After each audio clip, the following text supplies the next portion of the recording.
ಅನ್ನುವಂಥ ಮಾತು.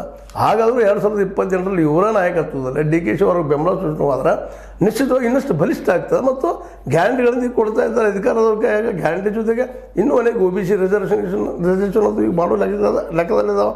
ಈಗ ಆಲ್ರೆಡಿ ಈ ಒಂದು ನಡೆದಂಥ ಕಾಂಗ್ರೆಸ್ಸಿನ ಈ ಒಂದು ಅಧಿವೇಶನದಲ್ಲ, ಅಹಿಂದ ಅಧಿವೇಶನದಲ್ಲಿ ಅಂದರೆ ಅಥವಾ OBC ಅಧಿವೇಶನದಲ್ಲ ಸ್ಪಷ್ಟವಾಗಿ ನ್ಯಾಷನಲ್ ಮಟ್ಟದಲ್ಲಿ ಕಾಂಗ್ರೆಸ್ ಇದ್ದಿದ್ದು 75% ರಿಸರ್ವೇಷನ್ ಇರಬೇಕು ಅನ್ನೋ ಮಾತನ್ನು ಮಾತಾಡ್ತಾ ಇದ್ದಾರೆ. ಇವೆಲ್ಲ ನೆಲೆಯಲ್ಲಿ ಮುಂಬರುವ ದಿನಗಳಲ್ಲಿ ಮತ್ತು ಜೊತೆಗೆ ಶತಾಯ ಗತಾಯ ಸಿದ್ದರಾಮಯ್ಯನವ್ರು ಇನ್ನೊಂದು ಮಾಡುವ ಸಾಧ್ಯತೆಗಳು ಭಾಳ ಇದ್ದಾವೆ.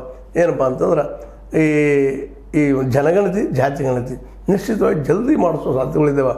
ಹೀಗಾಗಿ ಅವರು ಒಂದಿಷ್ಟು ಮುಂದೆ ಹೋಗ್ತಾ ಇದ್ದಾರೆ. ಈ ಎಲ್ಲ ನೆಲೆಯಲ್ಲಿ ವಿಜೇಂದ್ರ ಅವರಾಗಿರ್ಬೋದು ಅಥವಾ ಹೈಕಮಾಂಡ್ ಆಗಿರ್ಬೋದು ಅಥವಾ ಎದುರಾಗಿ ಭಿನ್ನಮತಿಯರಾಗಿರ್ಬೋದು ತೆಲ್ಲಸರಾಗಿರ್ಬೋದು ಇವತ್ತಿನ ದಿನದಲ್ಲಿ ವೀಕ್ ಆಗಿದ್ದಾರೆ. ಯಾಕಂದರೆ ಅನೇಕ ಸಂದರ್ಭದಲ್ಲಿ ಸಿದ್ದರಾಮಯ್ಯ ಸಿಕ್ಕಿದ್ರು ಅವ್ರ ಹಣಿಯಲ್ಲಿ ಇವರು ಸೋತಿದ್ದಾರೆ ಅನ್ನೋದು ಅಷ್ಟು ಸತ್ಯದ. ಯಾಕಂದರೆ ನಿಮಗೂ ಗೊತ್ತಿದೆ, ಮೈಸೂರಿನ ಆ ಮುಡಾ ಹಗರಣ ನಿಶ್ಚಿತವಾಗಿಯೂ ನಮ್ಮ ಸಿದ್ದರಾಮಯ್ಯರನ್ನ ರಾಜಕೀಯವಾಗಿ ಹಿಪ್ಪಿ ಮಾಡುವಂಥ ಸಾಧ್ಯತೆಗಳು ಭಾಳಷ್ಟು ಇದ್ದು ಅದು ಯಾಕೋ ಕೈ ಬಿಟ್ಟು ಹೋತು ಅನ್ನೋದು ಈ ಸಂದರ್ಭದಲ್ಲಿ ನೆನೆಸ್ಬೇಕಾಗಿದೆ.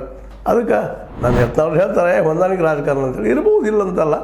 ಆದರೆ ಈಗಿನ ಮಟ್ಟಿಗೆ BJP ವೀಕ್ ಇರೋದರಿಂದ ಈ ಒಂದು ನಮ್ಮ ಯಡಿಯೂರಪ್ಪನವರನ್ನು ಅವ್ರ ಮಗನನ್ನು ಅಧ್ಯಕ್ಷ ಮಾಡದೇ ಇರೋದು ಅದಕ್ಕೊಂದು ದೊಡ್ಡ ಕುಠಾರಪ್ರಾಯ ಆಗ್ಬೋದು ಅನ್ನೋ ಮಾತನ್ನು ಈ ಸಂದರ್ಭದಲ್ಲಿ ನೆನಪಿಸ್ಕೊಳ್ಳೋದ.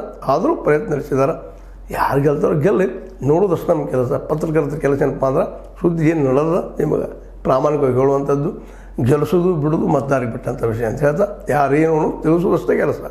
ಅದ್ರ ಮುಂದಿನ ಡಿಸಿಷನ್ ಮತದಾರರು, ಅದು ಪ್ರಜಾಪ್ರಭುತ್ವ. ಅದು ಮತ್ತೆ ಹೇಳ್ತಾ ಇದು ನಿಮ್ಗೆ ಲೈಕ್ ಆಗಿರ್ಬೋದು. ಲೈಕ್ ಮಾಡಿ, ಶೇರ್ ಮಾಡಿ, ಕಮೆಂಟ್ ಮಾಡಿ, ಜೊತೆ ಸಬ್ಸ್ಕ್ರೈಬ್ ನಿಲ್ಲಿಸಿ ಹೋಗ್ಬೇಡ್ರಿ.